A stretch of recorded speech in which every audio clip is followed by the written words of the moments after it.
Okay, Daf Gimel here in Nazir with Harav Binyomin Swerdlik.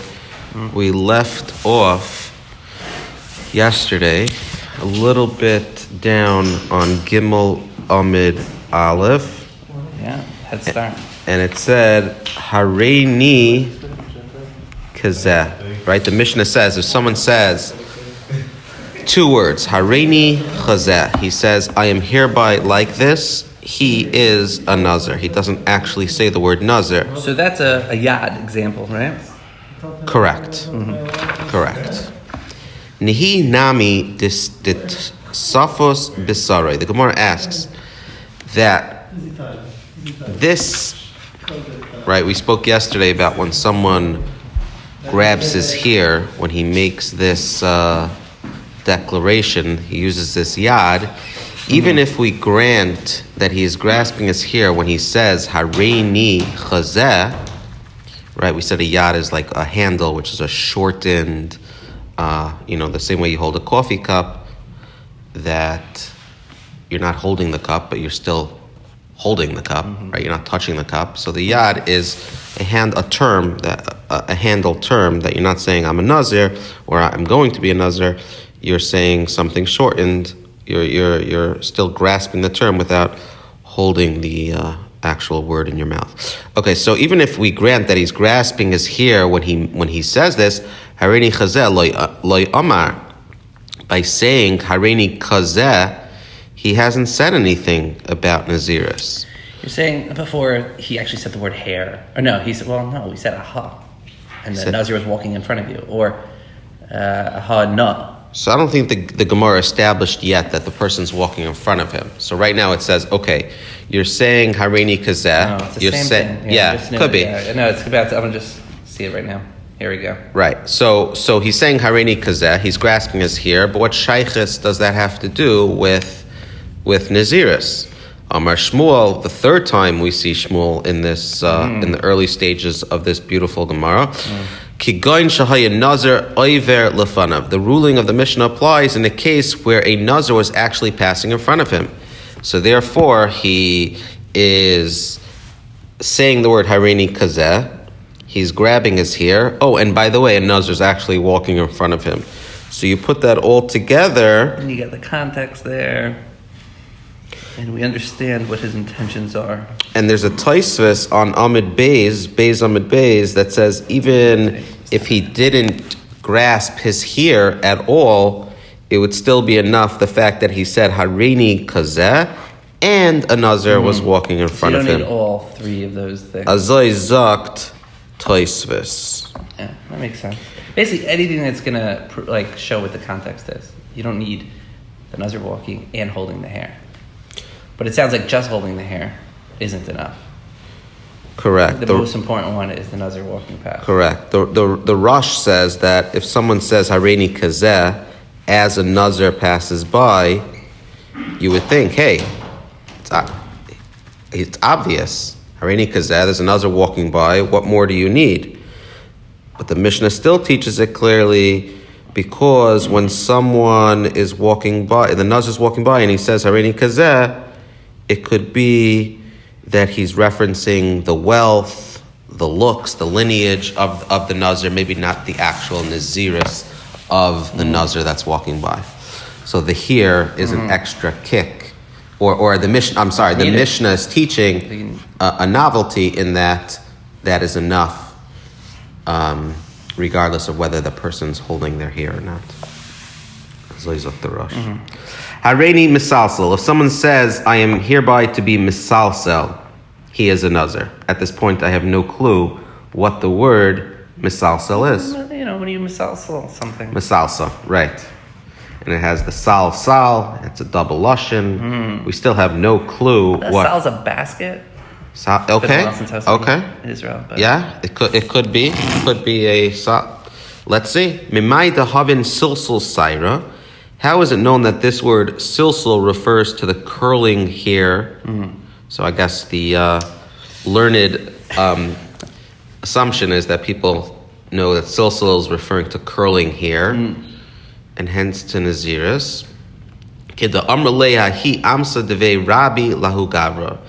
It is as the maidservant of Rebbe's house said to a certain man. It could be that the maidservant, if I do recall, the maidservant in Rebbe, who's Rabbi Yehuda Nasi, was a learned individual. And she said, Ad masai ata misalsel bisarcha. Till when will you curl your hair? So she said that to a certain man who was busy with his hair, and she used the word misalsel. And Rabbi Yehuda Nasi was a master of the Hebrew language.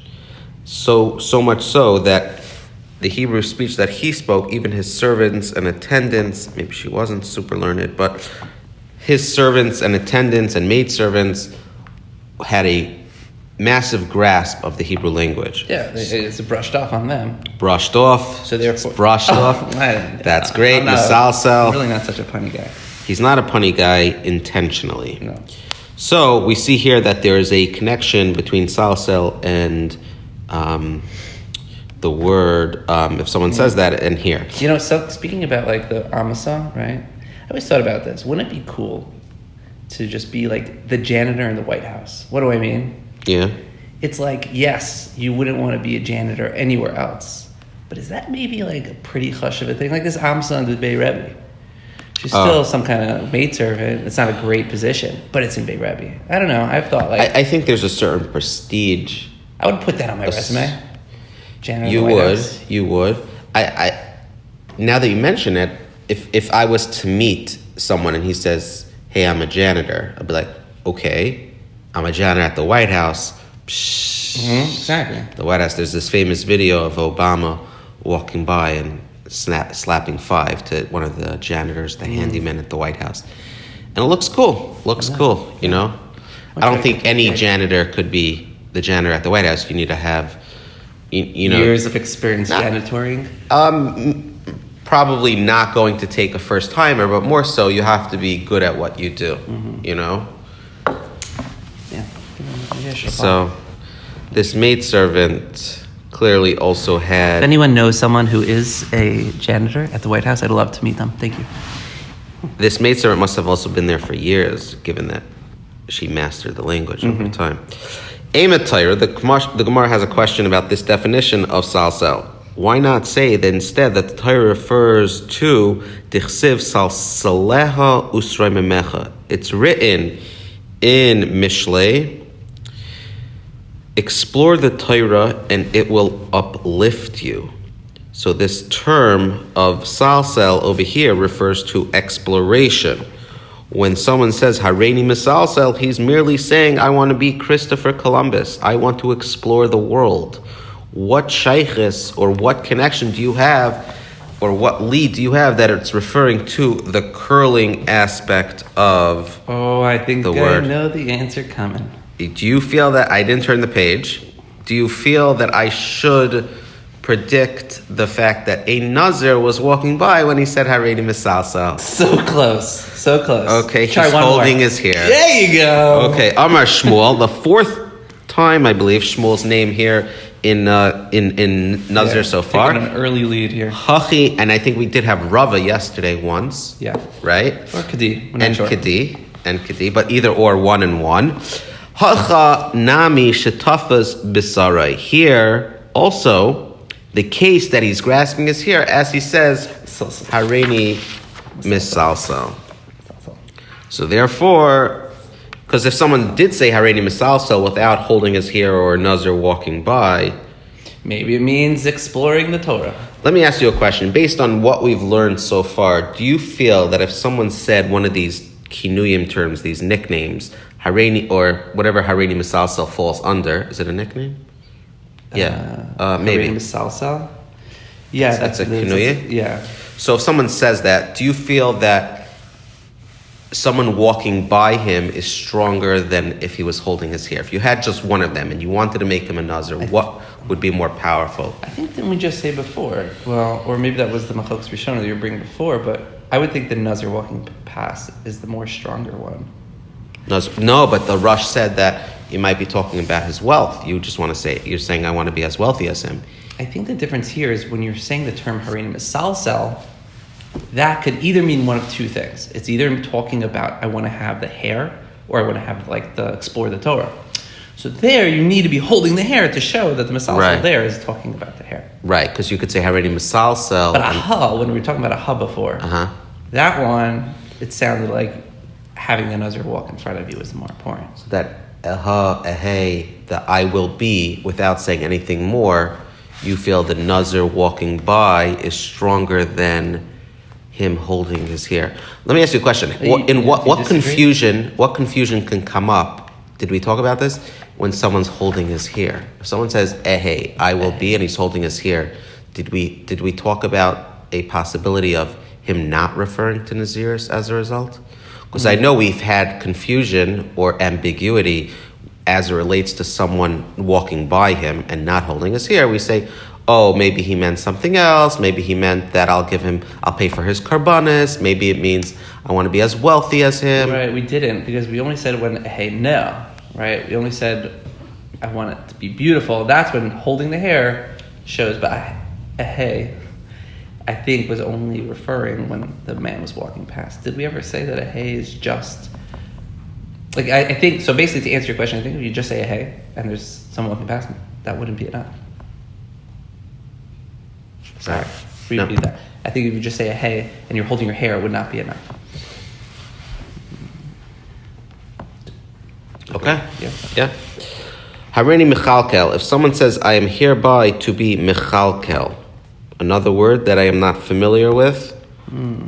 Kalkal. Mimai dahaden kilkol sarehu. How is it known that this word kilkol is a reference to here and then to Naziris? Kiditnan. We learned in a Mishnah in Shabbos.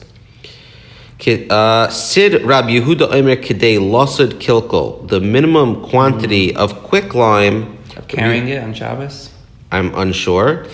Rabbi Yehuda says enough to apply to a kilkol. Yeah, there's a whole way about each different material and its minimum amount that you would be chayev if you carry it out on Shabbos.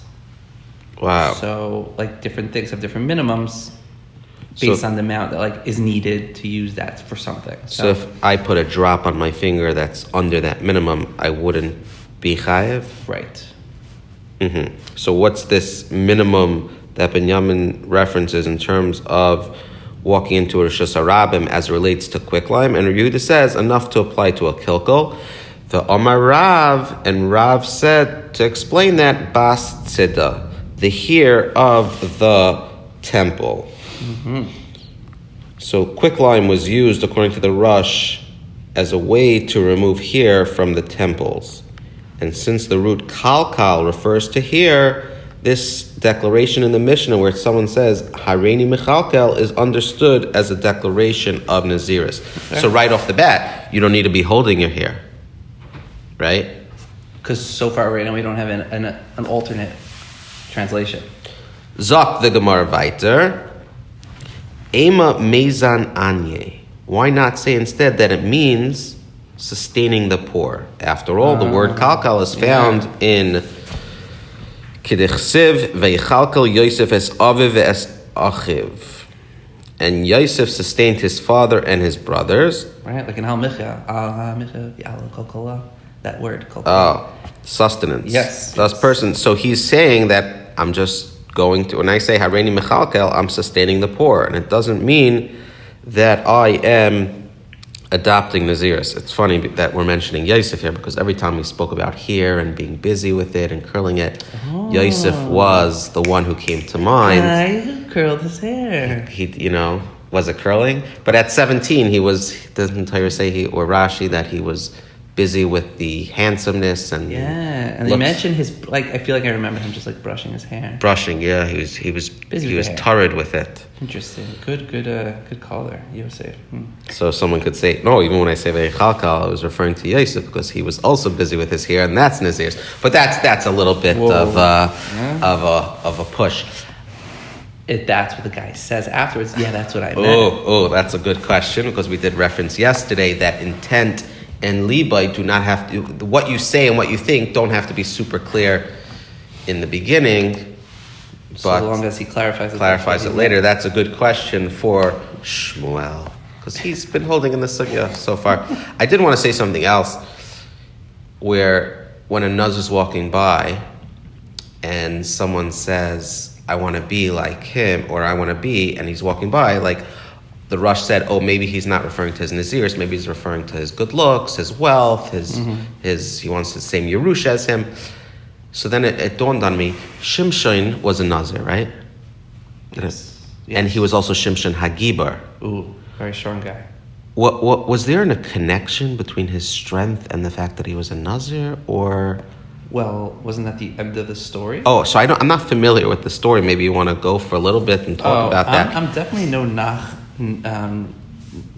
nach pro, but what I recall, it was precisely his downfall was when I think her name was Delilah, whatever. She came, and he was super strong, and she came and she cut his hair, and then after she cut his hair, he lost all his strength, and that was like his downfall, because he basically let this not so good lady come and basically seduce him, and then she cut his hair, and then the thing that he was supporting or protecting, everything fell. So the strength, although it was physical, had a real connection to his kedusha of being a Nazir. Yeah. Interesting. Yeah. So when someone walks by someone and says Hareini, like this guy, maybe he just like wealth, lineage could also be his muscle mass. Mm-hmm. And then it dawned on. But you're saying that muscle mass is from the Nazir. Could so maybe be. That's then. I don't know if every Nazir. I did send you that video last night. Did you watch it with Reb Eli Stefanski? No, should we get it on? But there is this video. I could have the video editor play this at the 17-minute mark. Let's see. Wow, he does look strong. I'll have him loop it in. But yeah, this is. He does look strong. One is the Kohen, and the second is Nazir. So he's never cut the back of his hair either? Correct. He shows at some point. He says, "Can I see the back of your hair?" We spoke a lot about them. Wow. Okay. All right. Fascinating. Right? Yeah. All right. And he's written 10 Sfarim. Cool. Okay, so we see an alternate term that Binyomin was seeking out. We see chalkal can refer to sustaining the poor, and therefore, why when someone says Hareini Mechalkal, do I assume he's referring to Nazir? Amar Shmuel, is that number 5? Oh, wow. Right. Hachanami shetafas bisari. Here too, the case, he's holding on to his hair, and that's not enough, that's enough. Why it shows that the kelkel doesn't mean sustaining, it means about the hair, and right. That's why he's Nazir.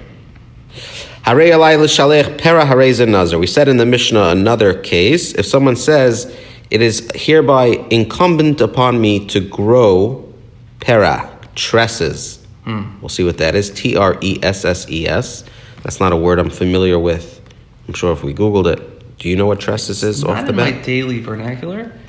But let's see how they. Okay, so the Gemara inquires, "Mimai dehaden shiluach ribuyahu." Like at this point, I'm sensing our school thinks we know what it is. Oh, we're supposed to know, right? And we're supposed to know. So should we just quickly do a Google search of what tresses? To grow tresses? Like, is it payas? Oh, okay. Is it bushes in their front yard? Yeah, it's like, is that trestle? Tresses, grow tresses. Maybe it's from the word trespassing. Is it one of those French words that? Okay. Oh, well. There is a here reference. 4 tips to grow your tresses. Should I click on that? No, maybe hit all over here on the Google and see what definition. Also, sometimes when I look for a Google net, I write tresses define tresses. Oh, okay, that's a good one. I should probably just do define. But we do see reference based off the images that it is here. It's related to here. Yes, a long lock of hair. A long lock of hair. As in, he was tugging a comb through his long tresses. Tresses. Okay, so tresses are long hair. Okay? Baruch Hashem, the base medrash here is filling up. Mimai dahadin shiluach ribuyahu. How is it known that this word shiluach means growing, right? If we know that para is referring to Nazir, the Mishnah says l'shaleach para. So now we need to understand the verb in the sense. Dichsiv shalachayach pardes rimainim. Your growths of here are an orchard of pomegranates. So we see here in Shir Hashirim that the pasuk likens the kala's growth of here to a pomegranate orchard. So we see clearly that shaleach para is referring to the growth of here. So now that we understand the term fully. So it's actually not the word para, it's the word shiluach? No, para means tresses of the here component, Okay. but the verb l'shaleach, how do you know it means to grow, not to send to something else? Like, how do you know this term shaleach is, I guess it's not the typical term of growing. So the Gemara had to establish the verb component after it established the noun. Okay. So now we're going to question the word sheleach. Ema midi da'avure. Why not say it means a matter of removal? This you're saying that it means growth. I kedichsev sheleach mayim al pnei chutzos, and sends water upon the fields. Right? We say in Yiv that the pasuk says hanoisein matar al pnei aretz v'shaleach mayim al pnei chutzos. Who gives rain upon the earth and sends water upon the fields, which means he removes water from the heavens to send it upon the fields. So this idea, sent away, like Shmuel was sent away. Shalech is to send away. so maybe over here it means to and get rid of your hair. I think that's the typical. If you have to ask any kid in the street, what does a vayishlach mean, right? And you send, and he sent it away, right? To remove it from his presence. It doesn't mean hair, to grow hair. To grow, right. So why, in this case, do we assume that it means grow and not to remove? Tana pera yalif. The Tana of our Mishnah, who thinks or says that it's growing here, pera yalif, he's deriving the meaning of shiluach pera as it relates to another form of shiluach pera in Ezekiel. And what does it say over there? This Gzeira Shava. Okay, let's see. Ksiv hacha kadosh yeh gadel pera. It says here in Vayikra, it is here, his hair shall be kadosh, holy, he shall grow the tresses. So specifically shows that para, God is growing. Ksiv hasam. Gave koyin hedyet. By an ordinary koyin, it says, Fera lo yishalechu, and tresses they shall not grow. This teaches that an ordinary koyin, a koyin hedyet, is not allowed to let his hair grow for more than 30 days. So we have a Gzeira Shava that shiluach pera in Ezekiel means the growth of long hair. Right. Shalech means grow, especially when it's like written next to the word para. So this term of the ordinary koyin, that's what we initially mentioned when we said shalachayach pardes rimainim, your growths of here are an orchard of pomegranates. It didn't say the word para. It just said. Oh, right. So going down. Oh, over here. V'shaleach mayim al pnei. Oh, so I just want to understand why we had a lack of clarity around the word shaleach. What did the Gemara just do to make it clear that shaleach means grow? So the Tana of our Mishnah, who says pera yalif, he learns it out from shiluach pera, that the meaning of shiluach pera. I think it's because specifically we're not saying shiluach, right?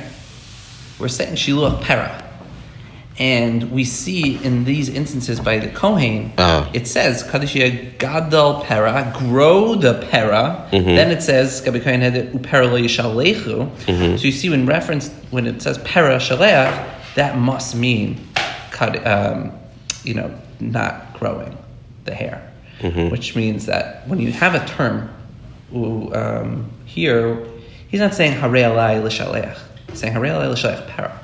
So I think also it's like indicative in the full term, in the full statement, that it's referring to not growing the hair, to growing the hair. Understood. Okay. Viba say another answer. Hai shaleach mayim. This expression of shaleach mayim in Yiv nami ribuy hu also means growth. Kidim sargim Rav Yosef, as Rav Yosef explained or translated. Dechad mashkin le maya lefer v'rave. The justification for such a translation is that when they water the fruits, when they water the fruit trees, they grow. That is, the pasuk can be rendered, who causes fruits to grow by means of water upon the field.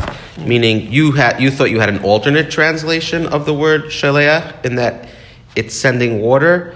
Over there also, it's in reference to the growth. So one answer has a reason to show why shaleach pera is growing from a gzer shav, and the other one is no. Your question is not a question because shaleach mayim is actually referring to growing. There's no other alternate term. Harei alai tziparin Rabbi Meir omer Nazir. Next case of the Mishnah is someone says, it is incumbent upon me an obligation of birds. Meir says he is a Nazir. But the Chachamim say he is not a Nazir. This is, I think, the end of our Mishnah, I believe. And we are talking about someone who is referencing the karbanis, you said, right? Yeah, I think so. Okay, let's see. What's this machlekes? My time of the Rameir. What is the reason Rameir says that is enough to make him a Nazir? Tziparin smuchin l'seir kibel alav. It is the birds mentioned in the Torah close to here that he has accepted upon himself. Dechsiv adi saire bin kinishrin riva v'tifrohi kitzapiran. Till his hair was grown like the feathers of eagles, and his nails like the claws of birds. It's a pasuk in Daniel. Rameir holds maspis inish b'midi desamich le. A person will vow by reference to something mentioned close to the thing that he has in mind. In Rameir's opinion, this is a valid form of vowing, and the person becomes a Nazir. So then, basically, it's not what I said, right? I was saying the whole reason is because of the karbanos he's going to have to bring. Now he's saying it has to do with the fact that birds, who also have long hair, they do have long hair in the terms of the feathers of eagles, and they also have... Right, so this in this pasuk where the birds have long hair, so really it's just an allusion to actually hair, not to the karbanos. And his nails like the claws of birds. An eagle's also a bird, and his nails like the claws of birds. The full pasuk says, that same hour the thing was fulfilled upon Nebuchadnezzar, and he was driven from men and ate grass like oxen, and his body was soaked with the dew of heaven, till his hair was grown like the feathers of eagles, and his nails like the claw of birds. So since this mention of birds, it is the birds mentioned in Scripture close to here that he has accepted upon himself. Yeah, so basically this nickname of this kinuye of Tziparin, the reason why that makes him a Nazir is because he's really having in mind that pasuk where birds, the hair is growing on these birds. Connection. Got it. But this pasuk's not connected to Naziris itself. Right, I don't see that. Initially, I thought maybe that's where the Gemara was going, but this is a pasuk in Daniel. But it did say that his hair is growing, so... you're right. Look, in that note 31, it's talking about Nebuchadnezzar. That right. Same hour. So Nebuchadnezzar, he was eating grass like oxen. His body was soaked with the dew of heaven till his hair was grown like the feathers of eagles, and his hair and his nails like the claws of birds. So yeah, it has nothing to do with Nazir there. He's talking about his long hair, and mentioned birds in that pasuk too. We're now turning over to Daf Gimel Amid Beis, continuing the explanation of the Machlekes. V'Rabbanan Sare, but the Rabbanan who argue against Reb Meir in the Mishnah, Loi Maspis Inish B'Midi Desamichle. A person does not vow by reference to something mentioned close to the thing that he has in mind. Right. Which to me makes a little bit of, I mean, Yeah. I understand. Think you have to understand Reb Meir's sheet a little bit more. Like, was he holding hair? Is Shmuel going to come tell us that, Right. But let's say he wasn't. He just says that it's enough of a reference, and to us it sounds like a bit of a stretch, not stretching of the hair, but just a stretch, a verbal stretch, mental stretch. All right. And or maybe it needs, when you say that, you need to clarify it at some point. There you go. Rabbi Yochanan has a different explanation of this machlekes. Rabbi Yochanan Amar, who explained the first machlekes? Reish Lakish. Yeah. Okay. Reish Lakish. Good old contemporaries. That's right. Reish Lakish. Rabbi Yochanan, the Kulei Alma. There's also a story with the hair. Yeah, what's the story? The story with the hair is that, Reish Lakish used to be a robber, big robber. Big robber. Yeah. And then one day, he saw what he thought to be a woman bathing in the river. And he swam the entire river to get there. Turns out it was Rabbi Yochanan, who had beautiful, long hair. Rabbi Yochanan had said in another Gemara, I believe it's Baba Basra, where he's like one of the most beautiful Amaram. So anyways, hair over here as well. Hair over here. Oh gosh, another punny line. But I just find it interesting that this is like, a first Machokas Amaran in Nazir is talking about a whole exchange where it was all based on hair. And then what happened? Reish Lakish is like, what? I can't believe that, you're a guy and but you're so beautiful. And Reish Yochanan says, wait, I have a sister. You could use all that kayak that you just used for what you thought was you're about to do in Aveira, swimming across. If you use that for Torah, you're going to be so amazing. And right there on the spot, he was Makar Reish Lakish to the point where he's in Amira that we're quoting him in the Gemara, and he ended up marrying Rabbi Yochanan's sister. Really? Yeah. Who I presume also had beautiful hair. Right. Another case in which we see someone back in the day having long hair. Yeah. And Rabbi Yochanan, I would imagine at that point, was a holy individual. Holy. And he did have long hair. Yeah. So this idea that someone can't be kaddish with long hair is just incorrect. There you go. Interesting. Yeah. So we have Yosef, we have Rabbi Yochanan, we have Rav Eli Stefansky's guy. Yeah, wow. Okay. Everyone says loy maspis. A person doesn't vow by reference to something mentioned. The verbal stretch, the mental stretch, it's not something people do. Elahainu time Rameir. This that Rameir says when someone says that Tzipar in reference that he's a Nazir. The reason is the chayshinan shem Tzipar Nazir tamik kibul love. We assume that he has accepted upon himself the birds of a Nazir who becomes tummy. This idea that he involves birds, it's assumed to mean that he accepts upon himself a Naziris that could involve a bird sacrifice, a carbon. So you were, in this regard, correct yesterday when you mentioned that when we weren't sure what connection Tzipayre has with Nazir, that it's referring to the sacrifices, the carbon. So I guess my mind was more in Rabbi Yochanan's point of view. Correct. Than in Reish Lakish. Correct. Mikdi chayshinan kamar. Now let's see. Rabbi Yochanan says in the explanation of Rameir that we assume that he's accepted upon himself the birds of a Nazir Tameh. But it's not a clear-cut Naziris. And if so, Dilma Tziparin Davi Kibulav, perhaps he's accepted upon himself a voluntary bird sacrifice, meaning, okay, fine, it's a carbon.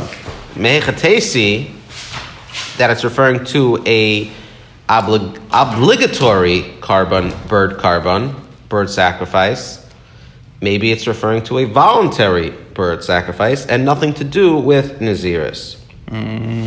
Imkain, if that's the case, that it's a voluntary, Harei alai kain mi boile, he should have said, it's incumbent upon me the obligation of a nest. And this term kain, which I believe is from Shaluach HaKan, is the usual term used in a vow to bring a voluntary offering consisting of 2 birds. The fact that he didn't say nest shows that it's not referring to a voluntary bird offering, the Rush says, and therefore we're going back to this assumption that it's referring to the sacrificial vow or this Nazirus related to the bird sacrifice. Still,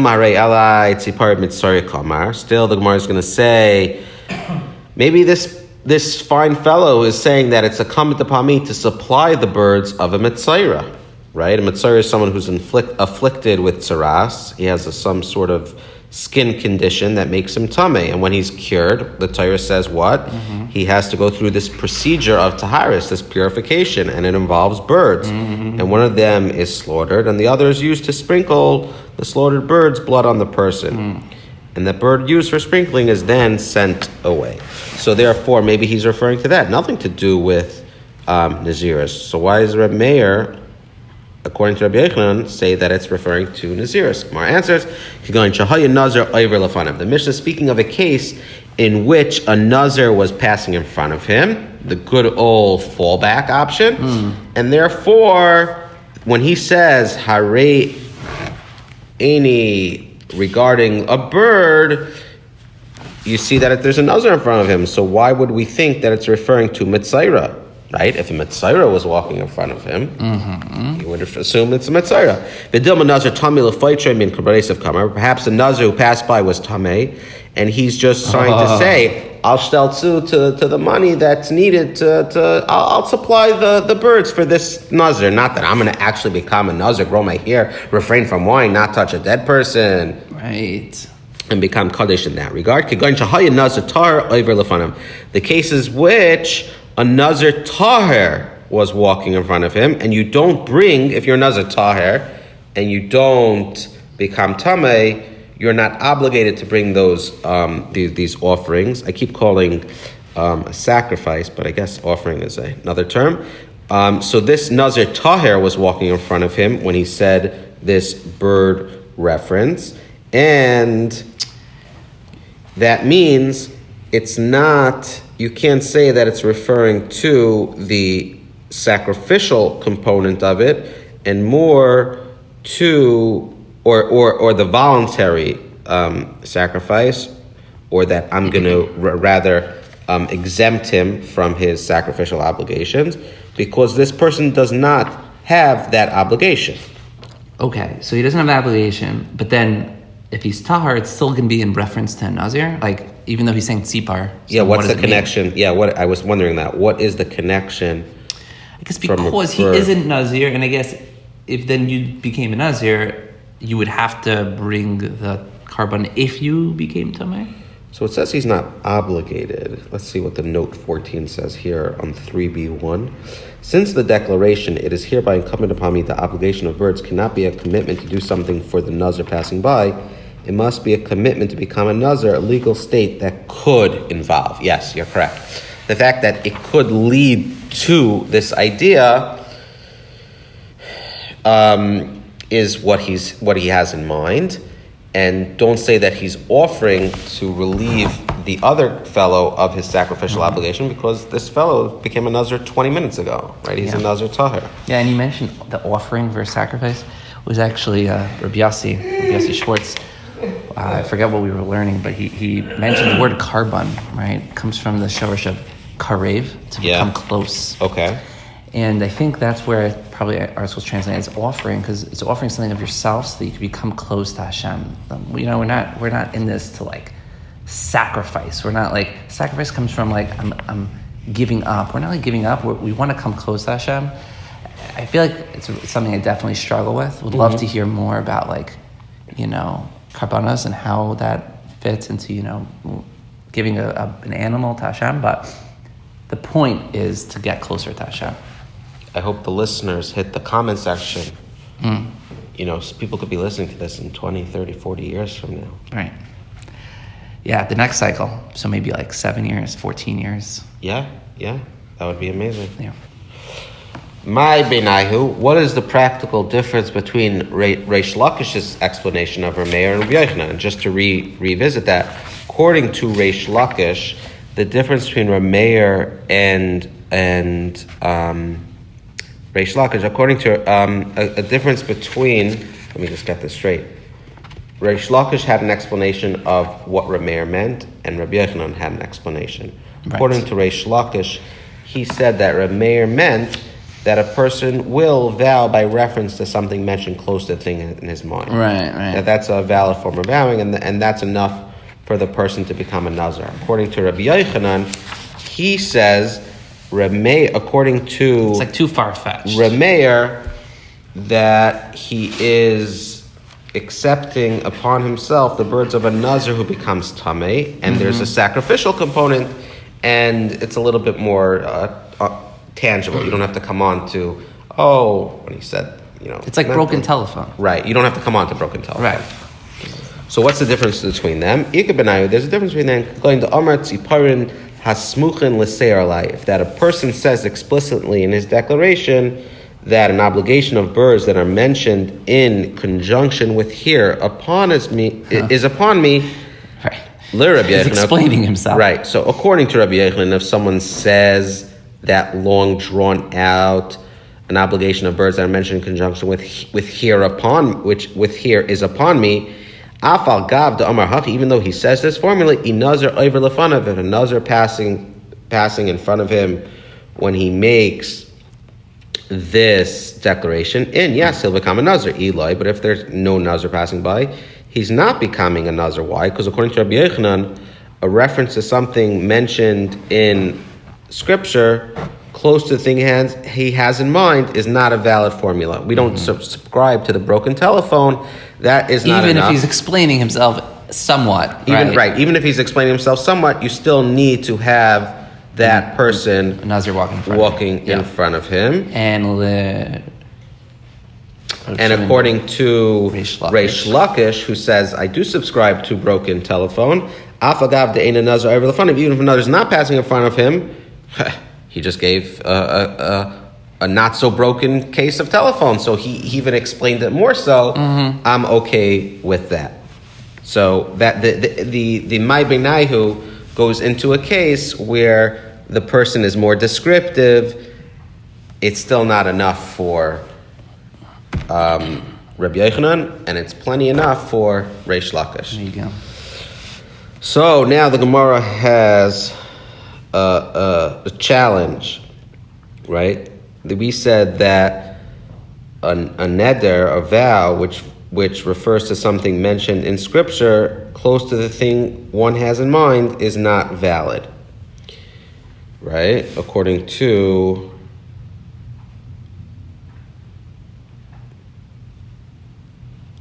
Rabbi Yochanan, he assumed that both Rameir and the Chachamim of the Mishnah agree that a person does not vow by reference to something mentioned to close. Right. According to Reish Lakish, he attributes that to just the Chachamim in the Mishnah.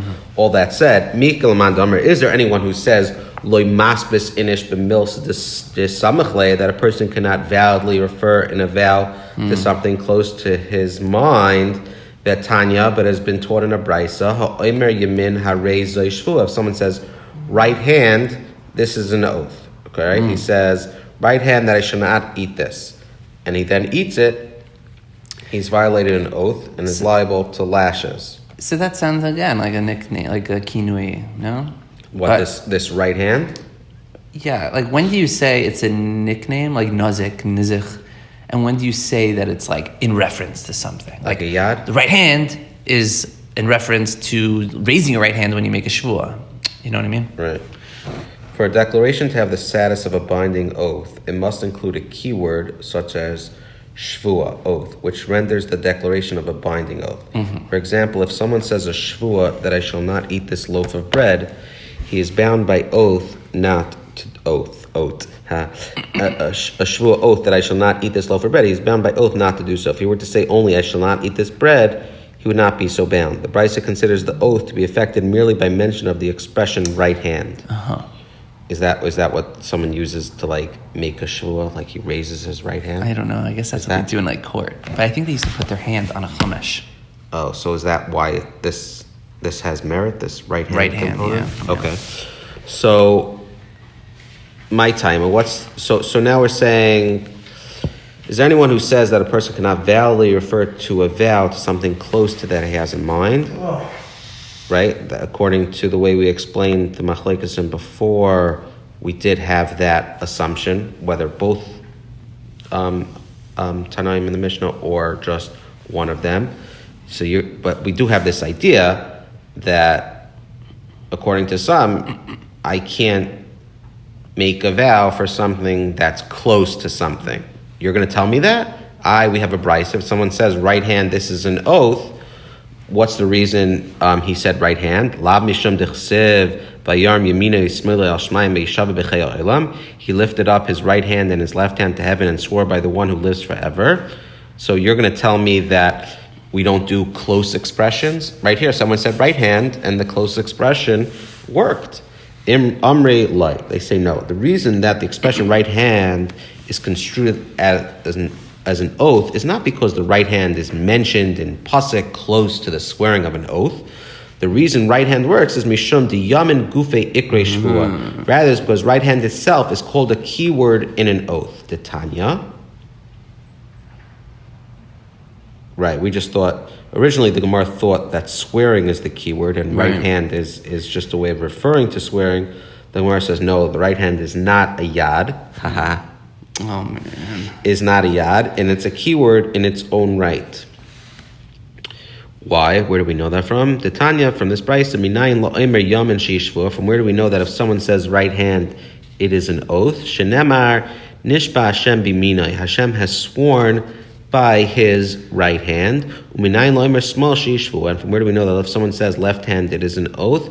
Shenemar uvzroya uzay, and by the arm of his strength. Accordingly, the Brisa has no way to indicate that a reference in a vow to something mentioned close to the thing one has in mind is valid. So therefore, we could still go under the assumption, based on how we explained earlier, that when you refer to something mentioned in the scripture, that it's possible that it is not, if you just have it in mind, that it's possible that it won't end up working. It's not valid. Wait, so hold on.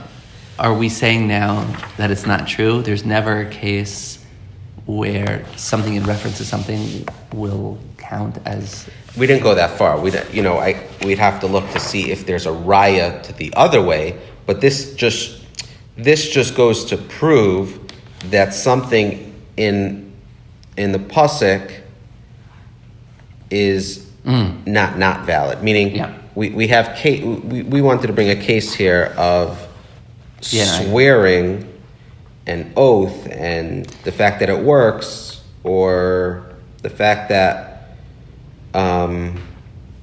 when you said right hand in the pasuk is close to an expression of swearing, and we see that the word itself. We thought the word itself was like a close expression, and that's why it worked. You said it didn't work. Comes along and says, no, that's not a close expression. That's the actual term. Because nishba should be mina with the right. That's the shvur. Okay. Okay. So we're now up to the Mishnah as we finish off Gimel Amid Beis. We're gonna do the Mishnah, a little bit of the Gemara, and then we will stop for today. All right. Want to say the Mishnah? Ooh, okay. Hareini Nazir min hachartzanim. Someone says, I'm a Nazir, not from wine, but from grape seeds, or min hazagim, or I'm a Nazir, Hareini Nazir from grape skins, yummy. Umin hatiglachas, or I'm a Nazir from hair cutting. Umin hatuma, or I'm a Nazir from tuma. Or is a Nazir. In all these cases, he is a Nazir. Chol dikduke Nazir salav, and all of these details of Naziris apply to him, I guess all the halachas. So even though he's only specifying one of the Naziris prohibitions, he's subject to all of them, right? So some of them are referencing wine, some referencing tuma, or some are referencing, what's the other thing? Cutting his hair. So I have a question for you based off of this. Yeah. If the Mishnah didn't teach us this, would I have assumed that when he says Hareini Nazir from grape seeds, would I have assumed that he is a Nazir only in reference, grape seeds? So the Mishnah comes along and says, no, when you say one, you take them all. Yeah, and there's no way, basically, just to be a Nazir from one. Right. If you're a Nazir, it's got to be all three. That's what it sounds like. Right, or, well, let me ask a question then. So if someone says Hareini Nazir only from grape seeds, is that an effective Naziris? Or maybe it does nothing. So it does nothing, right. That's a good one.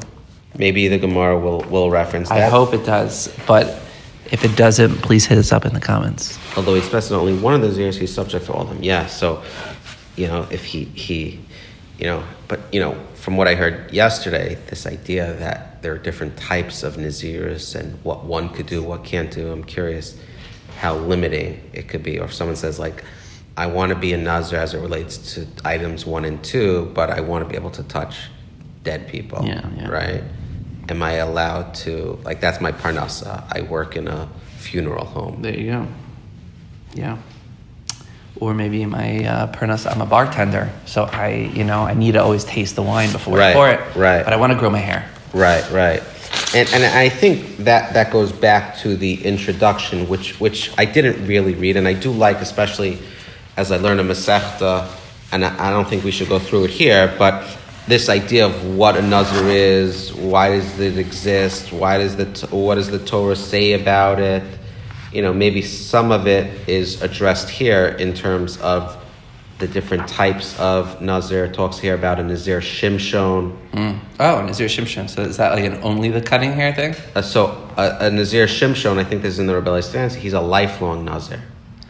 There's no time period. He's never allowed to cut his hair and drink. However, in contrast to other types of Naziris, a Samsonian Nazir is permitted to contaminate himself with corpse tumah. That's interesting. Which is a Mishnah on Dalet Amud Aleph. Oh, we're getting there. So another unique feature of this type of Naziris is that once declared, it can never be annulled. Oh, no. Later in the Gemara. So it's interesting. We're going to learn about, to me, there's only one type of Nazir. Nazir is someone who doesn't do A, B, and C. Mm-hmm. Now I'm learning, as I sit here with Binyomin Swerdlik of North Woodmere, that there are different types of Nazirs. Yes, I hear that. Okay. Do you know any of other Binyomin Swerdlik? Although I couldn't get benswerdlik@gmail.com. So there's someone out there. But if you need to email me, you could get me at swerdlikben@gmail.com. Interesting. Yeah. There are other Eli Langers. Do you have Eli Langer at Gmail? No, someone else has it. Yeah, it's a shame. I'm curious if that fella from Staten Island has it, but it's all good. It's all good. I've heard of him. Yeah. It's all good. Okay, go ahead. All right, Masni. Okay. So, Masnisin, like Reb Shimon.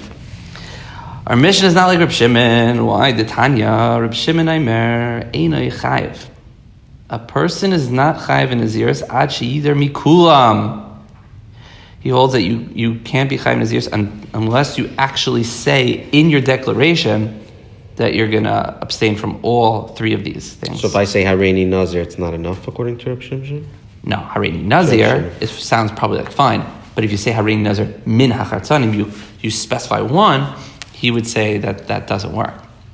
Rabbanan Amri, but the Rabbanan over there say, Afil loy Nazar el b'chad minhaim, even if you only made a Nazir from one of them, have a Nazir, he's still a full-fledged Nazir, and has to keep all three. So obviously our Mishnah is not like Reb Shimon.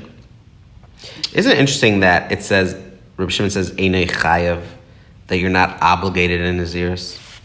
As opposed to what? As opposed to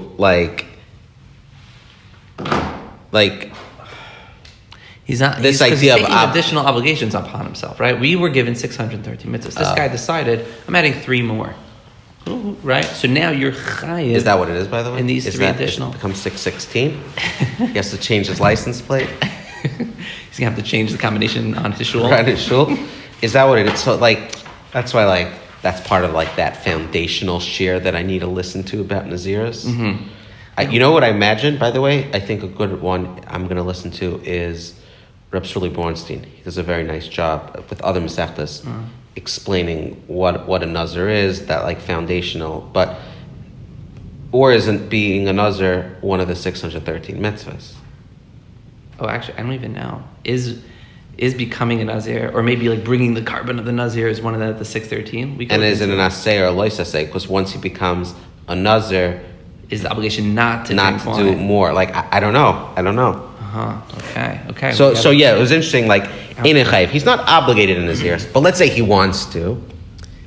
I guess it's just a term for saying it wasn't activated. Yeah, right? It wasn't activated, right, exactly. Right. Okay. So, my time to Reb Shimon. What is the reason that Reb Shimon says that it doesn't work if you just, specify one of them? So, Amakra, the pasuk says, Mikol asher ye'aseh migefen hayayin, which means from anything made of the grapevine, which is an all-inclusive expression, right? Mikol asher ye'aseh migefen hayayin. But then it goes to specify mechartzanim v'adzag, from the seeds to the skin. Okay. So, I'm going to read a little note down here, 36. The detailed listing of seeds and skin would seem superfluous, since the Torah has already stated anything made of the grapevine. I'm assuming this is in reference to Nazir? 35 says that. Oh, thank you. This is talking about what a Nazir is unable to eat. Oh, okay. And the full pasuk basically says, and in English, all the days of his Naziris, from anything made of the grapevine, but then it specifies, from the seeds to the skin, he shall not eat. So, you see from here, that's the reason for Reb Shimon, that because it then specifies it, you can't do one. Okay, I'm still not fully comprehending. Meaning if you're going to do one, you got to say all of them. If you're going to be specific, you got to be specific about all of them. You can either be general, but once you start listing out, the fact that the Torah says seeds and skin, and why would you say skin? You already said anything made of the grapevine. Right. Comes to teach you that these redundant words, that if someone chooses to go into the specifics, instead of saying Hareini Nazir, then he has to go ahead and detail the entire range of the items. There you go. That's good. All right. Rabbanon, my time.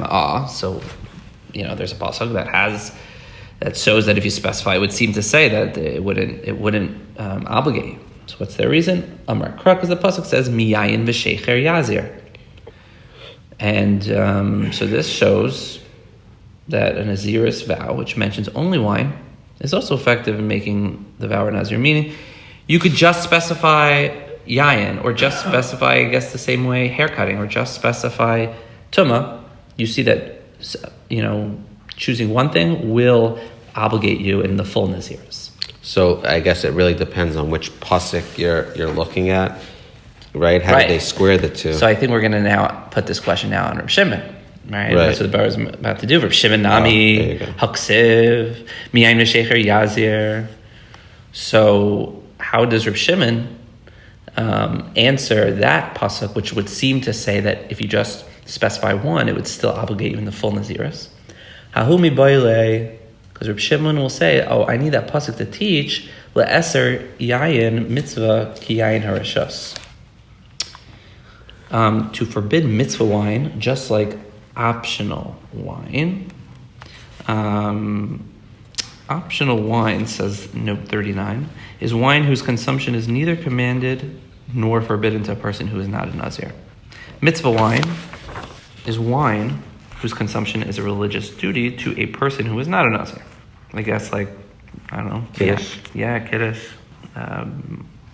So according to Reb Shimon, this pasuk has nothing to do with the formula of a Nazir's vow, and therefore it doesn't conflict with Reb Shimon's view. Rather, Reb Shimon accounts for the seeming redundancy of the verse by explaining that it teaches that even wine, which it is normally a mitzvah to drink, it is forbidden to a Nazir. And without this illusion, it would have been assumed that Nazirs are not prohibiting the consumption of a mitzvah wine. Right, maybe a Nazir has to make Kiddush still. Maybe he has to drink Dalet Kaisis. Right, wow. Pesach.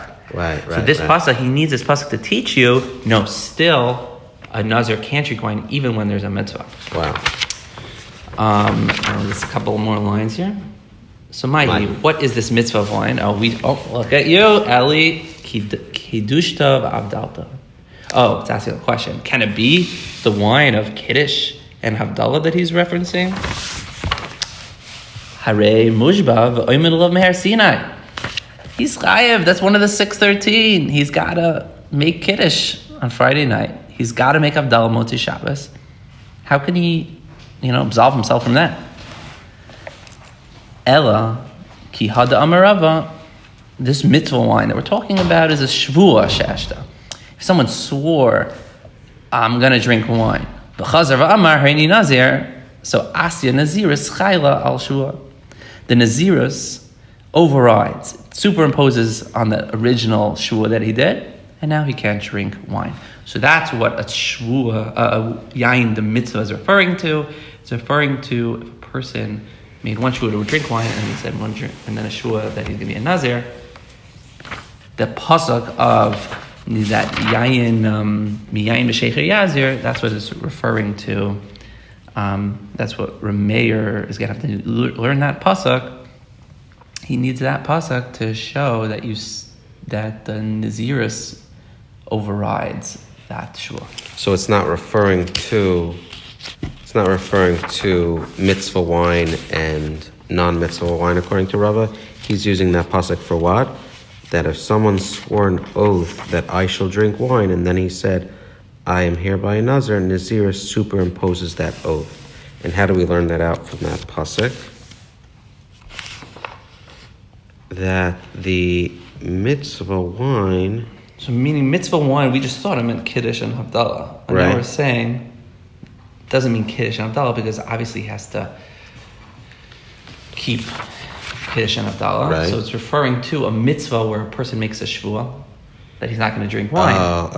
And then and it's a mitzvah to keep that shvua. Right, it's a mitzvah to keep that shvua. Right. And now we're saying that the Naziris will override that original shvua of not drinking wine. Rabbanan nami, but according to the Rabbanan... Of drinking wine, sorry. Yeah. Rabbanan nami... Right, hamibayle lesser yayin mitzvah kein rishus. They should also need that pasuk of, I keep forgetting, miyayin b'shecher yazir, to prohibit mitzvah wine to a nazir, just like optional wine.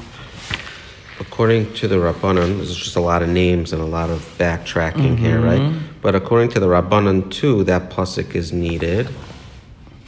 Did we just explain the Rabbanan? Well, we just explained why this pasuk is needed according to Rav Shimon, and therefore we're saying, well then, this sounds like a good explanation that Rav Shimon just explained. So now, don't the Rabbanan need that pasuk to teach us? So then, how do they know that that when you specify one thing like yayin, that it makes you a nazir for everything, right? They wanted to use the pasuk of miyayin b'shecher yazir to teach you that if you just say hareini nazir min hayayin, that it means you're a full-fledged nazir. But how do they know that now if you need the pasuk to teach you something else? Now that we are on Daled Amud Aleph, we will continue this Mirz Hashem tomorrow.